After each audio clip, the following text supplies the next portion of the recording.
tagasunod at tinatawag ng mga apostol. Sinabi ng Biblia, umilang ang Panginoon ng 12, no? 12 apostol, inirat niya, tinawag niya yung mga alagad na susunod sa kanya upang pangaral. So itong 12 na ito, meron din mga ngaral na nagsasabi na ito yung first century church. Meron din nagbansag baby church. Dahil dito pa nagsisimula yung church. Tulad ngayon na yung church ay marami ng miyembro. Merong unang panahon, sa kapanahon na ng ating Panginoong Jesucristo, konti pa lamang. Pero habang ipinangangaral nila, ipinabahagi nila yung salita ng Panginoon, dumadami ng dumadami. Kung nag-i-increase ng nag-i-increase, mula sa mga konting mga salita, ang narinig nila, dahil sila'y sumampalataya, tumanggap sila, naranasan nila na matawag na mga alagad. Pero yung pag-uusapan natin ngayon, salitang alagad, higit pa sa salitang alagad for the sake na ikaw ay tagasunod. Dahil ang sabi doon ng John chapter 1 verse 12, makibasa mo, Pastor. John chapter 1 verse 12.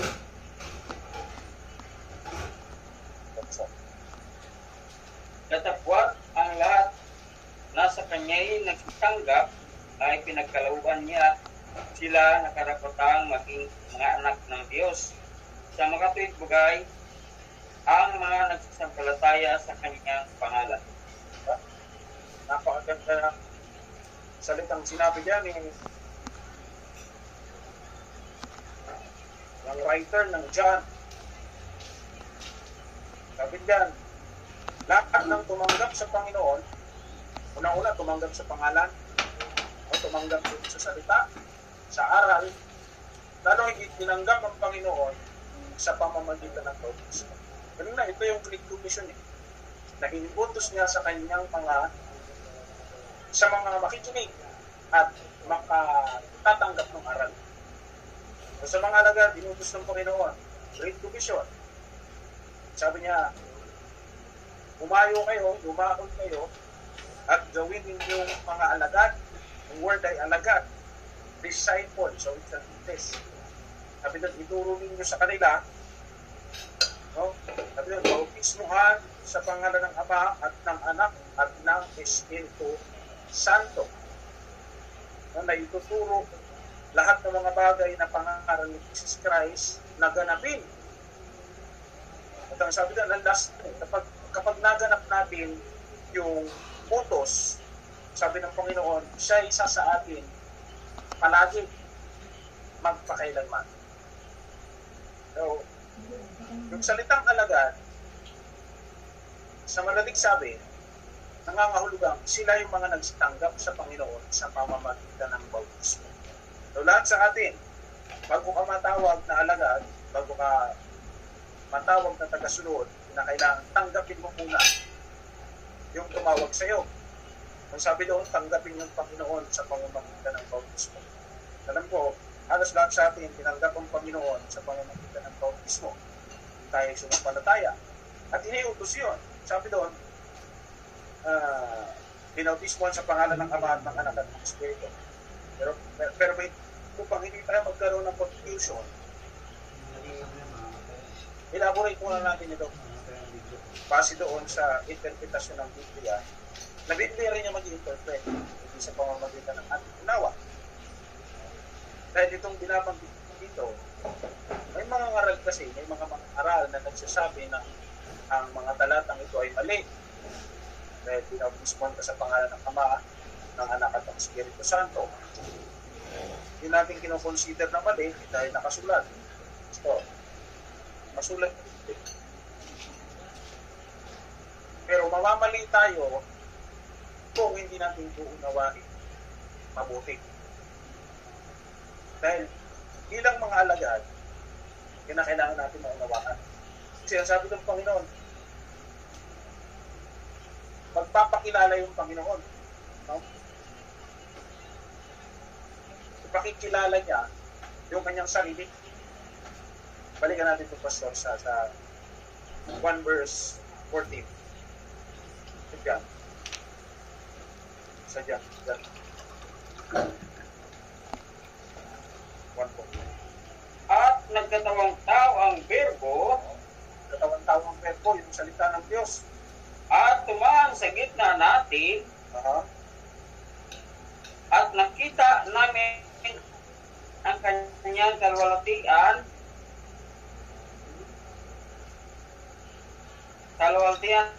gaya ng tagbugtong ng ama na puspos ng biyaya Amen. Hallelujah. Sa 18, Pastor, sa 18, walang taong nakakita kailanman sa Diyos. Ang bugtong na anak na nasa sinapupunan ng Ama, siya ang nagpakilala sa Kanya. Amen. Kung sabi doon, mga kapatid, walang taong nakakita sa Diyos. O kung hahanapin mo ang Diyos, kaya nga may mga tao na sabi walang Diyos kasi wala naman sila nakitang pruweba eh. Hindi nila kilala ang Diyos kasi wala ka namang pruweba. Kaya lumabas yung mga atheists ngayon. Hindi na wala sa Diyos. Pero sabi ng Panginoon, walang sino ang tao nakakita kailan sa Diyos. Pero yung verbo na nagkatawang tao, bumaba sa lupa, yun yung nagpakilala sa Diyos. Ang sabi doon, sa ibig niyang pagpahayagan, yun yung makakilala sa Kanya. Ang sabi ng Panginoon, ipinahayag niya yung kanyang mga salita doon sa kanyang mga alagad. So nakilala na. Kaya tinanong ni Jesus Christ yung kanyang mga alagad, sino ba ako? Sa inyo. Basahin natin ang sabi sa Matthew chapter 16, verse 7.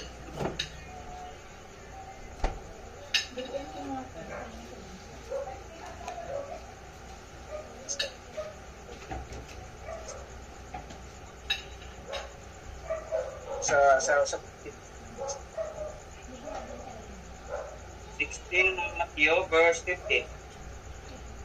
Kanyang sinabi sa kanila, datapwat ano ang sinabi ninyo kung sino ako? si Jesus Christ dyan nagtanong sa mga alagad, sino ako sa inyo?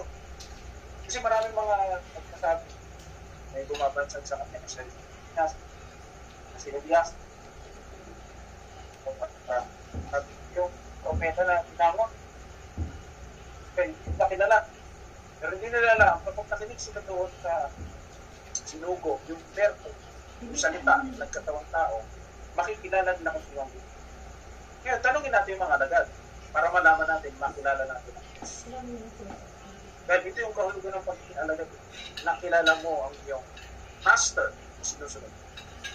Verse 16, Pedro, tinanong siya eh. At sumagot si Simon Pedro at sinabi, ikaw ang Kristo, ang anak ng Diyos na buhay. Amen. At kilala niya, kasi ipinahayag eh. Ano yung word? Unawaan niya yung sinabi ng master na nagpakilala. Kasi wala nakakita sa Diyos. Ang Diyos ay spirit. Pag sinabi yung spirit, invisible. Hindi mo makikita sa pamamagitan ng mata. So para makita mo ang Diyos, gagamit ka ng pananampalataya. Pero sa panahon ng mga alagad, swerte sila. Kung sabihin natin, walang sisalitang swerte. Mapalad sila na nakita nila yung master. No? Sa mukhaan. Pero kailangan nila makita sa mukhaan yung master. Dahil sila yung sulat. At sa pagsulat nila, sinampalatayan na natin. Para matupad ang hula, ang pautusan. Hallelujah. So, kilala ng mga alagad yung Panginoon. Ano ang sabi ng sabi?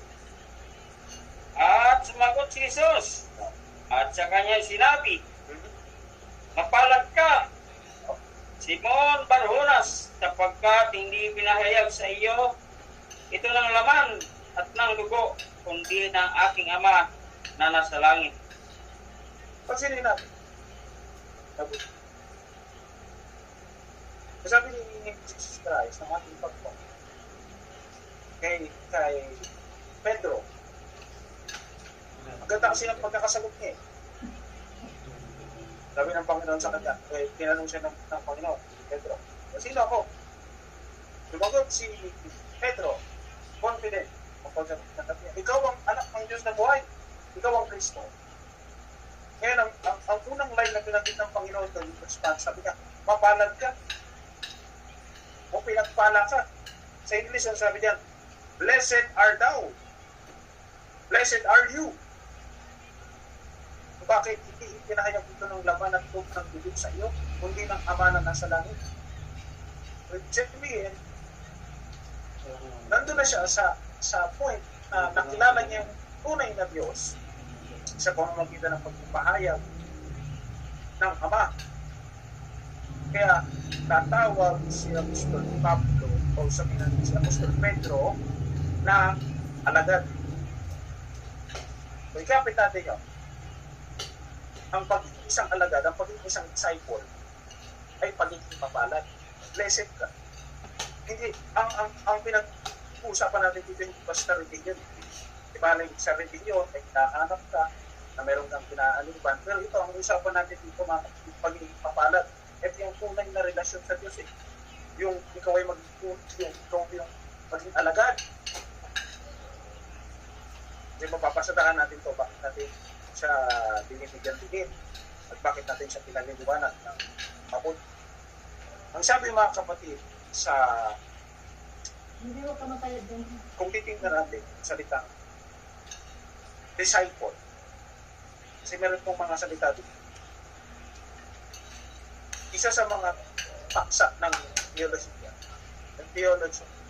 kasi ito yung subject na pumapatungkol sa Diyos. Yung salitang theology o pag-aaral patungkol sa Panginoon, meron ng mga iba't ibang uri ng paksa. So, ang paborito natin dito ay yung etymology. Yung etymologiya, ito yung pag-aaral ng mga root, ng mga salita. Yung pinagpulan ng mga words. Hallelujah. So, ang pinagpulan ng salitang disciple, kung titingnan natin, si English word to eh. Pero meron siyang pinagpulan na wika. Yung Old English. Pagkakasulat dito, ang pinagpulan ng disciple, binango siya sa salitang disciple. No? Ang spelling noon mga kapatid, D-I-S-C-R-E. Nang kahulugan, to learn. Matuto. So yun yung kanya, yung pinagpunan niya. This year, to learn. Ano ang sabi ng Matthew chapter 11, verse 20? Pastor. Mateo kapitulo 11, versikulo 28. Magsiparito sa akin kayong lahat na nagpapagal. Nagbibigay ng imbitasyon yung Panginoon yan. Kasi yung pagiging alagad, hindi naman siya sa pilitan. Kusa lang, once na mapakinggan mo yung blessing, yung salita, lalapit ka. Pero sabi ng Panginoon, lumapit kayo sa akin, magsiparito kayo sa akin. Kayong lahat na mga napapagal. Nung napunta yung Panginoon sa lupa, maraming mga nagsilapit sa kanila kasi napapagal na sila, napapagod, nabibigatan. Marami sa atin, nabibigatan, dahil sa rami ng problema, nararanasan. Sabi ng Panginoon, lumapit ka. Bakit? Sa paglapit mo, magiging mapalad ka. Yung katulad ng itinapit kay Pedro kanina. Tuloy, Pastor.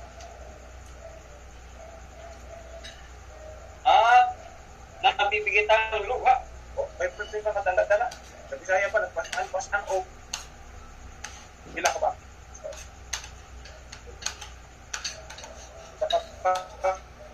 Usa ka ba? Wala, bugat kayo. Mabigat na. Ang sabi ng Panginoon, lumapit, mas lalo na yung mga nabibigatan. Lubhak, lumakin din lalagay ng pagod. Bigat, basta rin. Oh, balubhak ang kanyang problema, ang kanyang pinadala. Tuloy, Pastor. At kayo'y aking pagpapahingahin.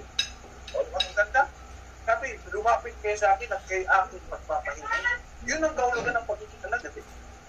Na lumapit ka sa Panginoon, nakinig ka sa Kanya, at bibigyan ka niya ng kapahingahan. Tuloy, Pastor.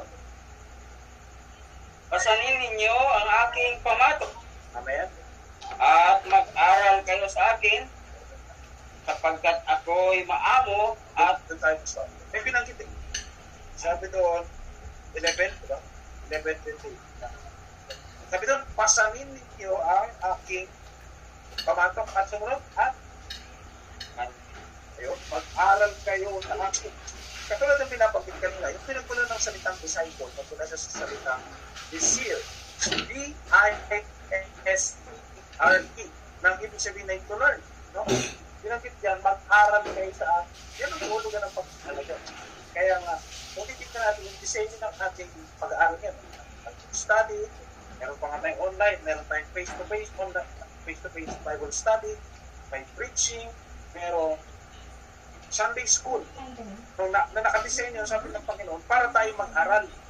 Na ito yung pinapapasa natin. Na kung meron man tayong mga bigat na dinaranas sa buhay na ito, sa ating pagbaka sa araw-araw, nagbabada ka ng iba't ibang uri ng problema, sabi ng Panginoon, ibaba mo yan sa kanyang harapan at pasanin mo yung pamatok na pinapapasan niya. Bakit? Anong meron sa pasan? O yung pamatok na pinapapasan ng Panginoon? Ang sabyang pasanin ang inyong aking pamatok, tuloy. At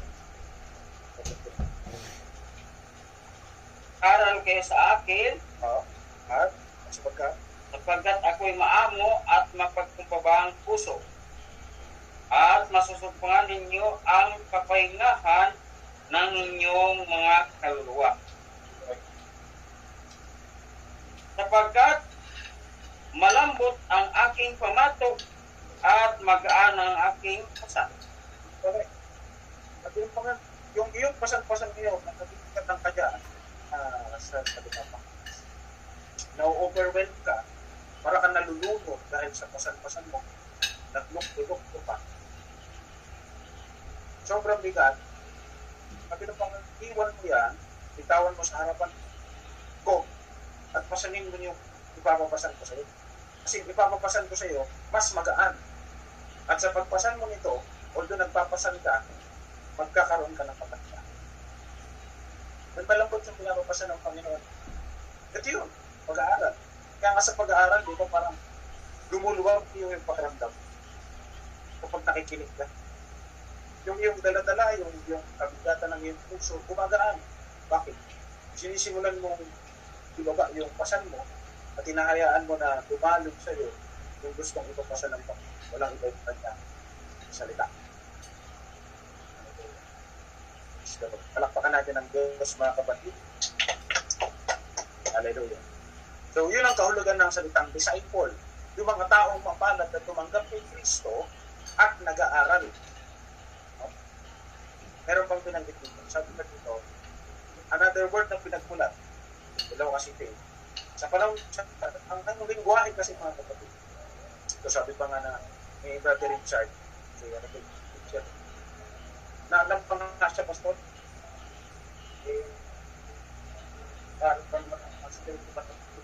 Sabi. Namangha siya sa lingwahe kasi nag-i-evolve. Parang umuunlad mula sa parang may buhay, may sariling buhay. Kaya itong salitang itong disciple, may mga pinagdaanan siyang salita. So isa na yun yung pinanggit natin kanina. Meron pang isang pinagdaanan, sabi dito. Ito naman, spelling. Ang salita naman ay disappear. Spelling natin as D-I-S-C-I-E-R-E. Ulitin ko, D-I-S-C-I-E-R-E. Disappear. Nang ibig sabihin, to pass or comprehend. Sa wikang Filipino, na maunawaan. Yung salitang unawa. Yun yung kahulugan ng salita. Ito na pinanggit natin. Ano ang sabi ng Proverbs chapter 4, verse 7?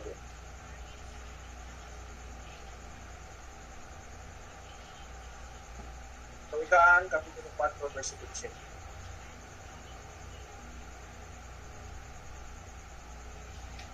Sige po. Karunungan ay pinakapangulong bagay, kaya kunin mo ang karunungan, oo. Sa lahat mong kunin ay kunin mo ang unawa. Pinakita dyan, wisdom is the principal thing. Ang karunungan, pinakapangulong bagay. Highest.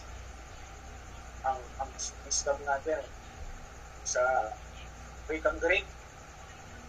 Ganda niyan. Pangalan ng babae yan. Sophia. Sophia. Wika. Griego. Sabihin, wisdom. Sabi ng Panginoon, wisdom yung pinaka-mataas na bagay. Principal thing. Kaya sabi ng Panginoon, kunin natin yung karunungan. Pero hindi sa lahat ng ating kukunin. Sabi niya, unawa. Kasi ito yung essence ng pagiging alagad, na maunawaan natin. Ay, tingnan natin mga kapatid. Alam niyo kung bakit gumagamit ng talinghaga yung Panginoon? Na nangangaral siya, maraming talinghaga ang gamit eh. Kaya nagtataka yung mga alagad niya. Sabi nila, Lord, bakit? Sa pamamagitan ng talinghaga ka nagsasalita. Kasi maraming mga tao nakikinig. No?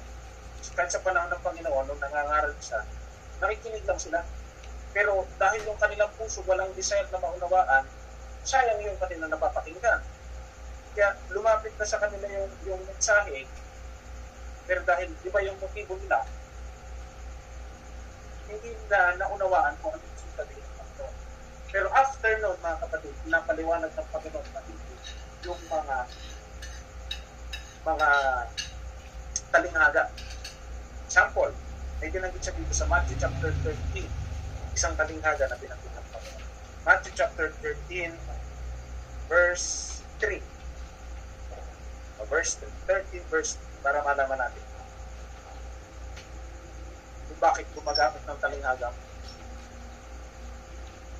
At pinagsalitaan niya sila ng maraming mga bagay sa mga talinghaga na sinasabi, narito ang manghasik ay yumaon upang magasik.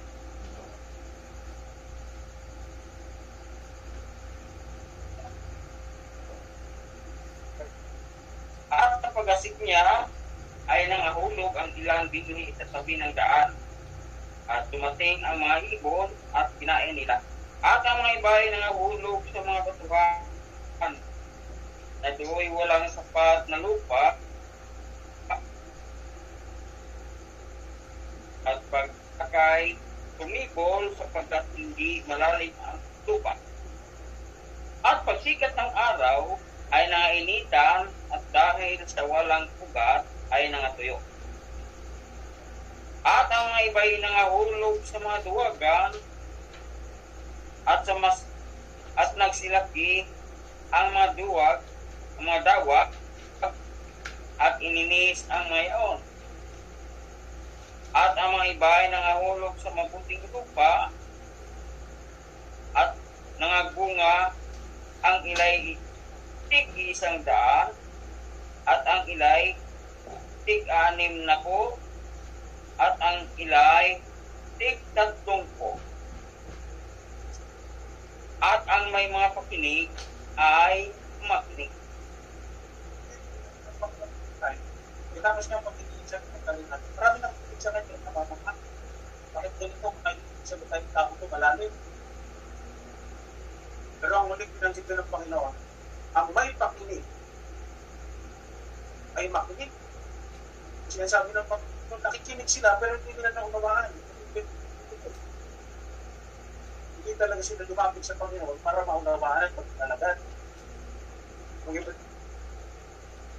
sumusunod kasi may himala eh. Diba? Iba sumusunod kasi may himala. Pero naman doon, sumusunod kasi may pagkain.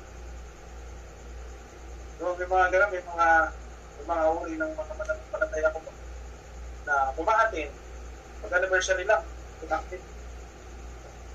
Anniversary lang, basta nag-gathering. Kasi may pagkain.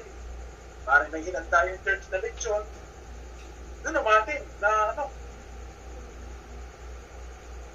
Pero, pag normal na gawain, hindi mo makita. Diba? Ibig sabihin, hindi sila naalaga. Parang sila nakikisama kasi mayroong something silang pakinabang. No? Meron pa doon. Lumalapit lang. Kapag may sakit, no, kakatay lang sakit pag may sakit. Pero pag walang sakit, hindi mo yan, kahit ilang beses mo, siguro magpapaawa na yung nag-ibay, ayaw, umalit. Pero pag may sakit, huwag lumalapit. Kasi gusto mo yung pinag-pinag. Maraming ganyan, kahit sa panahon ng mga gusto ng Panginoon sa Kristo. Maraming gumagawa nito. Pero sakit pa rin, hindi mga alagad eh. Kasi ang tunay na mga alagad, yun yung nadatigil sa harapan ng Panginoon. Tuloy natin ang base ng Kristo sa 10. Kasi nagtaka na yung mga apostol ngayon. Lord, bakit talinghaga ako kung magsalita sa kanila? Pwede mo naman banggitin, explain ng claim para maunawaan? At nagsilapit ang mga alagad. At nakita ang alagad, disciple. At sinabi nila sa kanya, bakit mo sila pinagsasalitaan sa mga talinghaga? At sumagot siya at sinabi sa kanila, sa inyo'y pinagkaloob ang mga kaalam ng mga huwaga ng karyan ng langit. Datapot hindi pinagkaloob sa kanila, sapagkat sino mang mayroon ay bibigyan, at siya ay magkakaroon ng sagana. Ngunit, sino mang wala, pati nang nasa kanya'y aalisin sa kanya. Diba napakaliwanag mga kapatid? No? Sabi doon, sa mga alagad niya mismo, ipinagkaloob niya yung karapatan na maunawaan niya yung mga hiwaga. So yun, yung advantage ng talaga. Na yung hiwaga ng karyan ng langit, hiwaga at extend ng kaligtasan, maunawaan ko, mag-grasp ko. Bakit? Alagad ko. Kasi sa mga hindi alagad, hindi nila maunawaan to.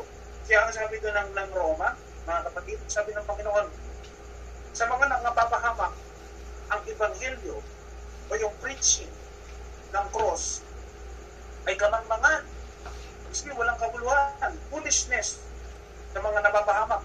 Pero ang sabi ng Panginoon doon, kung tutuloy ang basa, ngunit sa mga nangaliligtas, ang ebanghelyo ay kapangyarihan ng Diyos. Ang powerful ito. Na kapag narinig natin, magdudulog ito na tayo paligtas. Bakit pinanghawakan natin mabuti yung salita? Dahil alagad tayo disciple. Sa makatuwid, ang dalawang kahulugan, maraming na kahulugan ng pagiging alagad, ay unang-una, aralin mo yung Panginoong Kristo, yung kanyang buhay, yung kanyang example, magiging pattern of life, conversation, at pangalawa, maunawaan mo siya. Nag-aral ka, naunawaan mo. At sa gayon, makukuha mo yung buhay na walang hanggan. Yan sabi ng Panginoon, siya ang daan, siya ang katotohanan. So kung naghahanap tayo ng paraan, ng daan, tatanungin natin siya. At ang sabi doon, siya rin naman ang katotohanan. Ang sinabi ng chapter 8 ng John, 8:42 kung hindi ako kakamali, na bakit kilala ninyo ang katotohanan at ang katotohanan ang magpapalaya sa inyo. So si Jesus Christ ang magpapalaya sa iyo once na makilala mo siya. At ang sabi doon, siya ang daan, katotohanan at ang buhay. Kapag nalaman mo ngayon ang katotohanan, magkakaroon ka ng buhay na walang hanggan. Diba? Napakagandang advantage ng pagpunta sa alagad. Dahil una-una, nag-aral ka, nagkaroon ka ng desire na matutunan ang hiwaga, at hindi naman biko ang Diyos para hindi ibigay sa iyo yung desire mo. Sabi ng Panginoon doon sa Psalms, na magpakaligaya ka naman sa Panginoon at ibibigay niya ang nasa ng iyong puso. English, delight yourself in the Lord and He will give you the desire of your heart. Kung desire mo makilala ang Panginoon, magpapakilala. Desire mo magkaroon ng buhay na walang hanggan dahil sincere ka sa pagiging alagad, tagasunod ni Kristo, magkakaroon ka kayo ng buhay. Palakpakan natin ang Diyos, mga kapatid. Glory to Jesus. So, yun yung kahulugan ng pagiging alagad. At ngayon, yung kanyang mga alagad dumaranas ng struggle, ng pagsubok. Marami mga pag-uusig. Ay, maaaring magkaroon ng akin. Hindi ako nag-dedicated, devoted. Hindi naman pag-uusig sa akin. Parang mas okay man dati. Hindi ako maaaring magtanong ka. Mas maraming pag-uusig. Pero sabi ng Panginoon, lumalapit ka na kasi sa cross, mas lumalapit ka sa kaligtasan. Ang paglilingkod kasi natin na may halintulad dito sa pag-akyat sa bundok. Diba? Sa unang pag-akyat mo, medyo patag-patag pa yan. Pero habang umakyat ka, maabot na yung pinakatuktok. Yung rurok ng bundok. Mas lalo doon nung hihirap. Yung paa mo, parang na yung gas. Parang nahihirapan ka. At naubos na yung lakas mo kasi nandun ka na sa taas. Alam nyo, kapag tayo yung nasa paglilingkod ganoon din ang nangyayari. Para kang nauubusan ng lakas. Para kang nagsisina. Dahil sa maraming kaya pa, lamo ang pagsulay.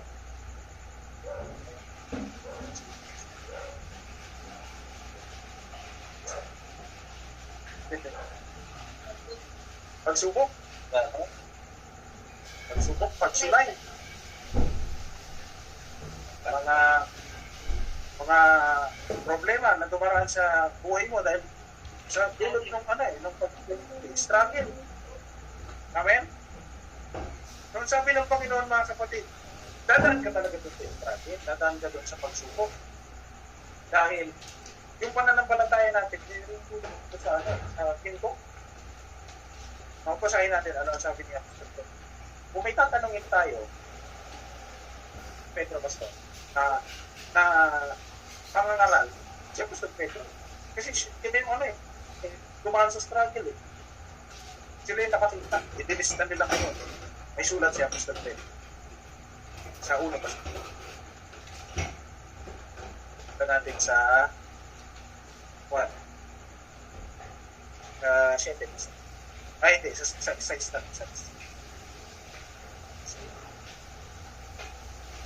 Size ng unang pizza. Ha?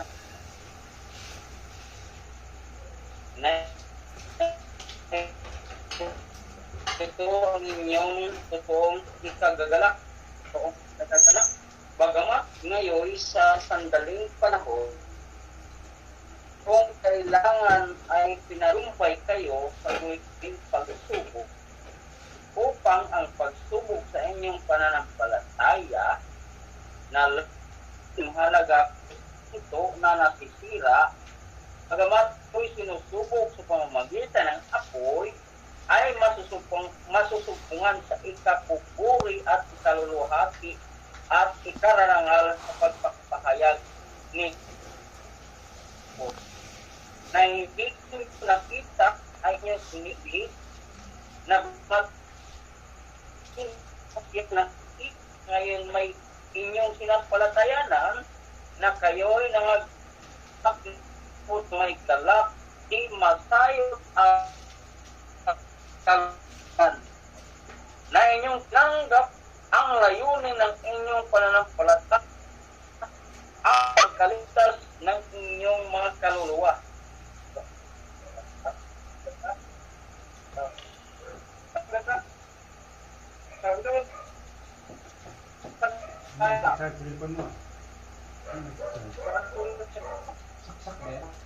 Sabi pang sa tips, sino mo totoo talaga natin? Ang tanong po, natutuwa ba kayo pag may mga problema? Natutuwa ba kayo pag meron pang subok sa iyong buhat? Naranasan? Sinong natutuwa sa inyo, mga kapatid, na siya ay sumusunod?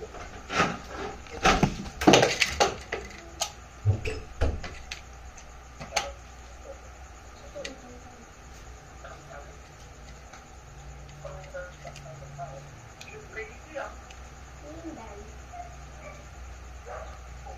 Siyempre, dapat.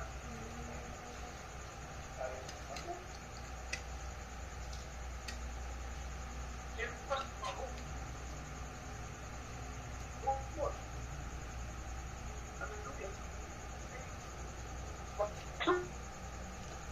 Problema man yun.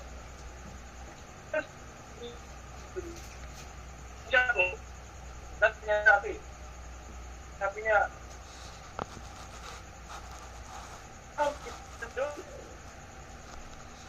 basahin natin. Dito sa, ano, sa dos. Sabi niya sa James chapter 1 verse 2, sabi niya, count it all joy when you fall into diverse nations.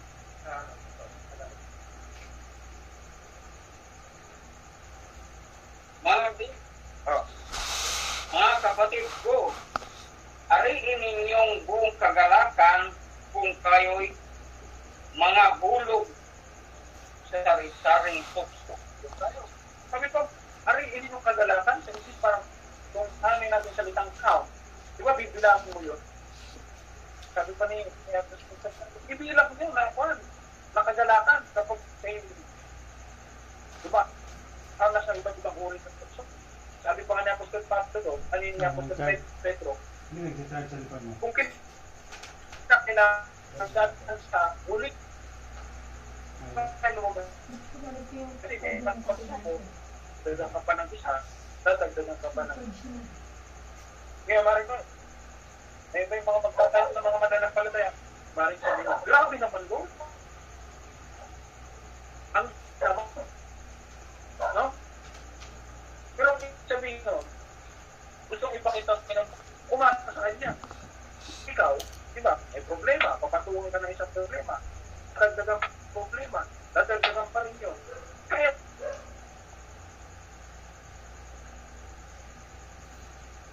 di ba hindi? Kaya doon papasok na ng Jeremiah, chapter 17, verse 2.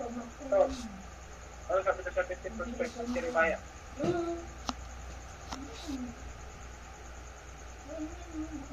Sinagin siya doon.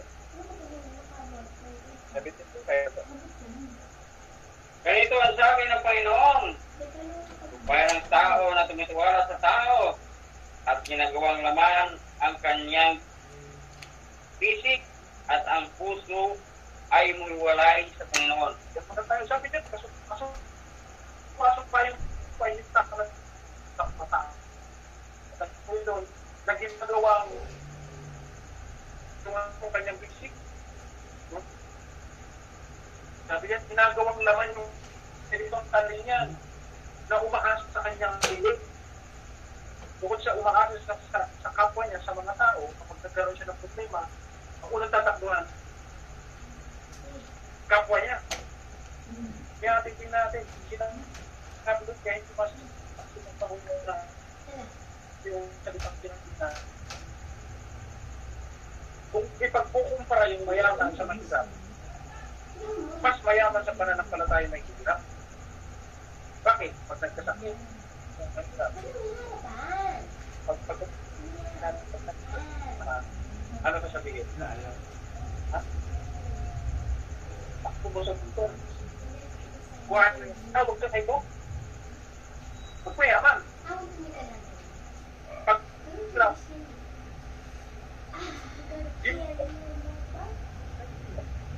lalo natin ang bangkit. Sabi na ito, kayo mong pagpasok sa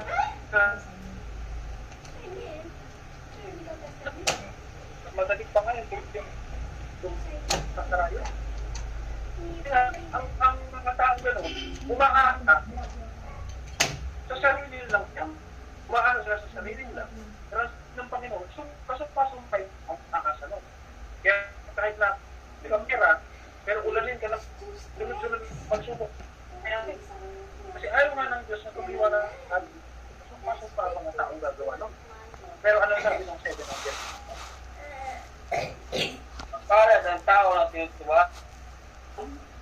lahat ng pag-asa ay ang Panginoon. Ang ganda eh. Mapalad ang tao na tumitiwala sa Panginoon at ang pag-asa niya ang Panginoon. Mapalad ka. Pero ang kahulugan ng salitang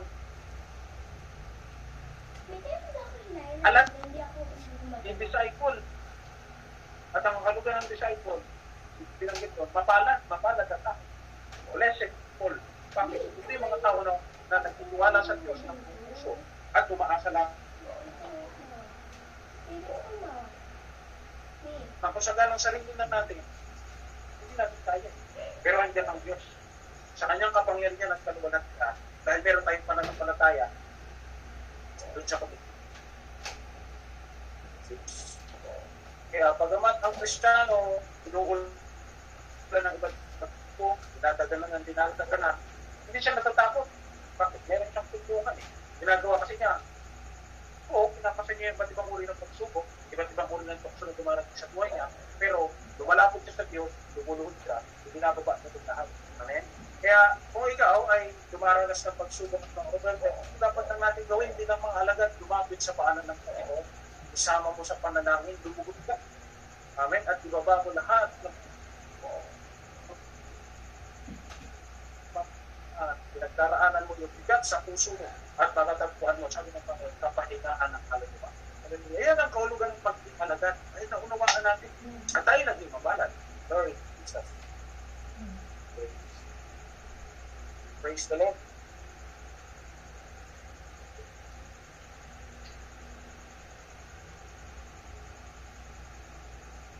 Tuloy pa natin. Matthew 28. 20.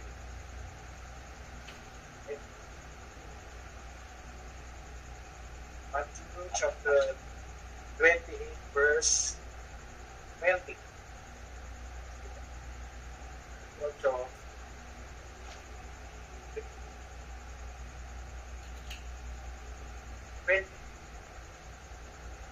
Ituro ninyo sa kanila na kanila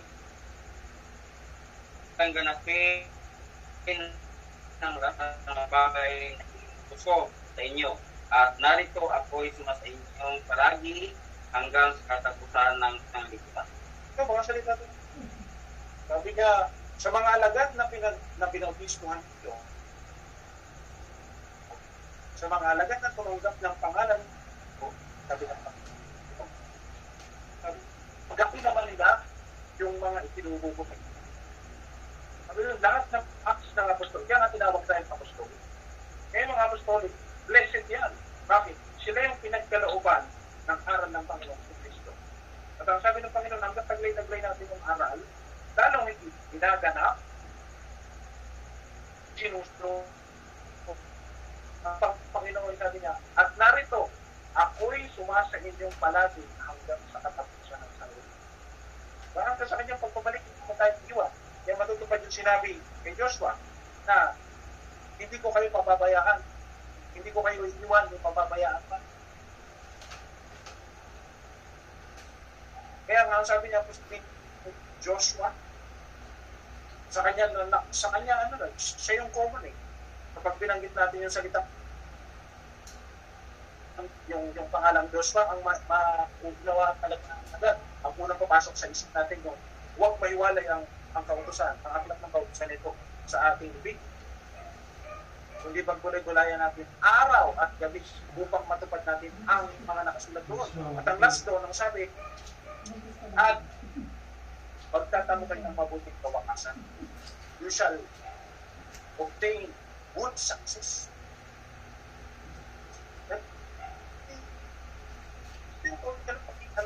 Na magtagumpay tayo sa Panginoon. Pagiging alagad, alam niyo yung salitang discipline? Diba? Discipline. Ibigyan natin siya ng yung salitang discipline,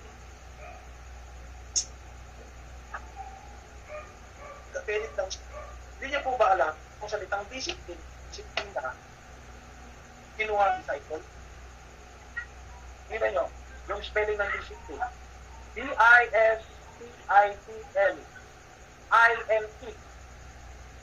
Kung titingnan yung unang word,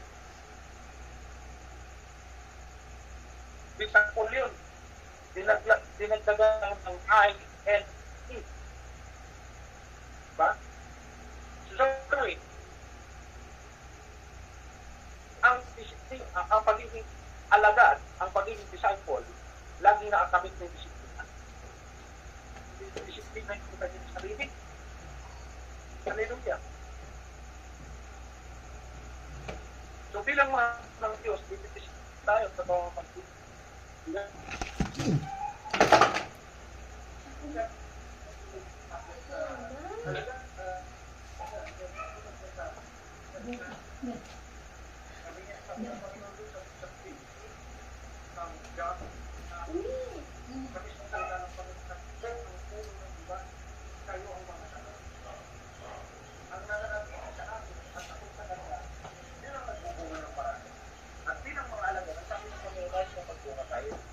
Kaya nandun din yung salita kanya kasi yung buong ng ubas meron siyang ay yung paglaki, meron dyan tulog-tulubon, meron dyan hindi siya tama yung paglaki, pataas, pababa.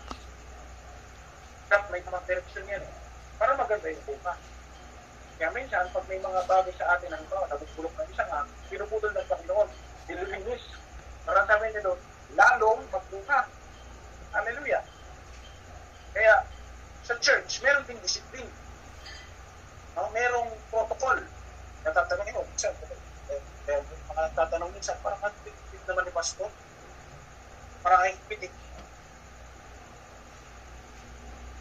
naman ni Bishop. Sa totoo, hindi po tayo higpit. Ang Diyos na naman nag-tip. Kasi yun ang tuga ng pag-alagad. Bilang alagad, susunod ka doon sa mga aral. Bakit? Para ikaw ay magbunga, para ikaw ay may tubig. Hallelujah. Kahit nga sa paggawa ng building, meron dyan, tinatawag basta tahulog. Kaya nga doon yung kinuha yung sa tangan pinasakay mo, sabi nito, sabi ng mga matatanda. Yung batang yan, nawala na sa hulog. Bakit wala sa hulog? Nawala sa alay. Ano yan? Yung building na tabing ang kasunod yan, babagsak na. Kung maganda ba yan tulay, sa Bisaya pa, marugpak, bumagsak. Hallelujah. Kaya hindi yung salita ng Panginoon, yung pagdisiplina ng salita sa pamamagitan ng salita. Kaya nga mayroong mga preaching na medyo masakit, mayroong kunting sakit, mayroong medyo masakit, at mayroong sobrang sakit. Bakit? Depende sa katigasan ng ulo mo. Kung medyo matigas ang ulo mo, masakit. Pero pag napakatigas ng ulo mo, napakasakit. Bakit? Para itama. Ikaw ay mapunta doon. Kasi nawawala ka na sa hulog Amen? Sabi ng Panginoon, tama para magsigaling sa pananampalataya. Ano ang sabi ng First Peter chapter Timothy 2 Timothy chapter 3 verse 17. Dito tayo magtatapos, mga kapatid. Ikalawang Timoteo kapitulo 3 versikulo 17. Upang ang tao ng Diyos ay maging sakdal, tinuruang lubos sa lahat ng mga gawang mabuti.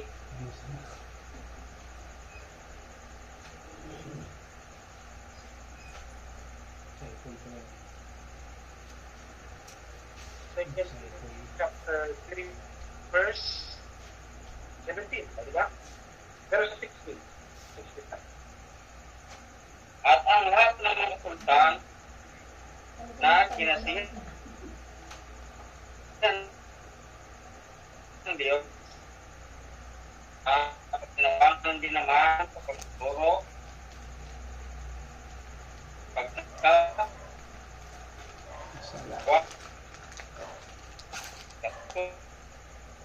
na nasa katwiran ba?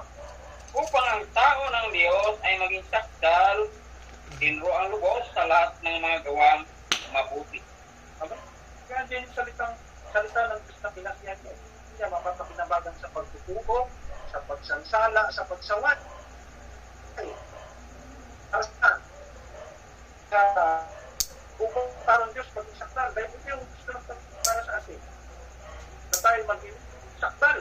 Siya sabi niya doon, kung matuwid, bahagya pang maligtas, medyo may ano pa siya, tawag ng 50-50 pang maligtas, kung matuwid. Sabi doon, paano pa kaya yung mga masasama? Paano pa kaya yung mga masusuwayo? Paano pa kaya yung sa araw ng taon? Saan sila magsisiyara? Para pulutin ka sa mga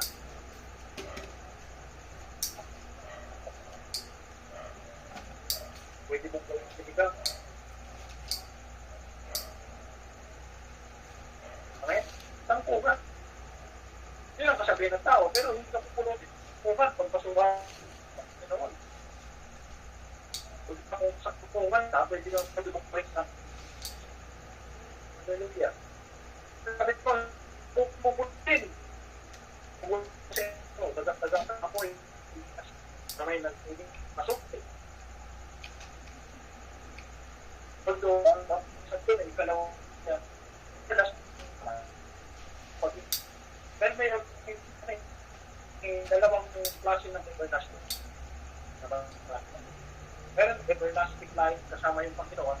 Meron naman doon, everlasting life na pag-upag. Diba?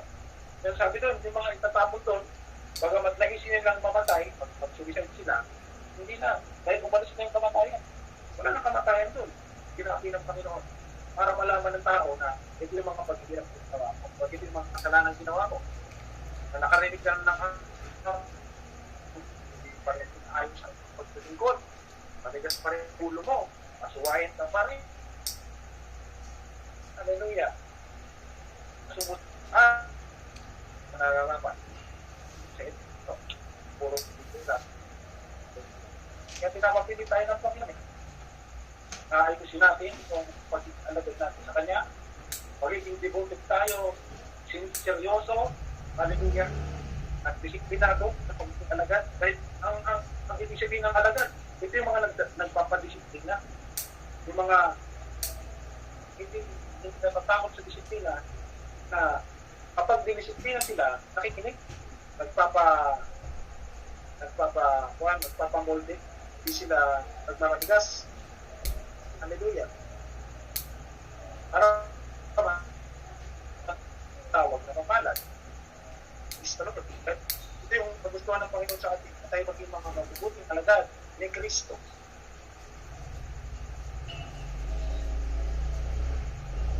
At dahil pinagpapala naman tayo ng ating Panginoon sa pamagitan ng mabuting alagad natin, napagpapala naman natin ang kanyang pangalan. Dahil ito yung nagustuhan ng Panginoon. Tinawag niya tayo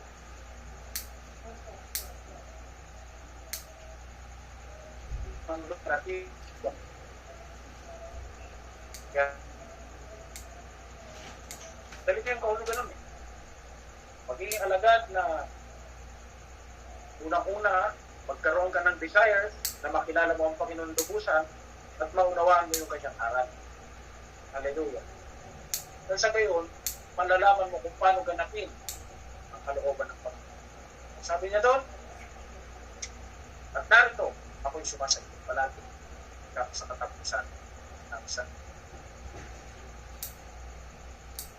At iyak natin mga kapatid kapag tayo mangalagad ng Diyos na hindi siya pinagwalaysan. Kaya lagi kang aawit sa buhay mo na bagamat ikaw ay nasa darkest moments ng buhay, ikaw ay nasa kalungkutan, lagi kang aawit. Hindi mo makakalimutan yung awit sa puso mo. Kasama natin ang Diyos. Hindi ako mangangamba, hindi ako mababalisa. Bakit? Kasama natin ang Diyos. Ay, saan ka ba? Kaya yun lamang po mga kapatid, pagpalain tayo ng Diyos, maging mabuti po tayo mga alaga. So, okay.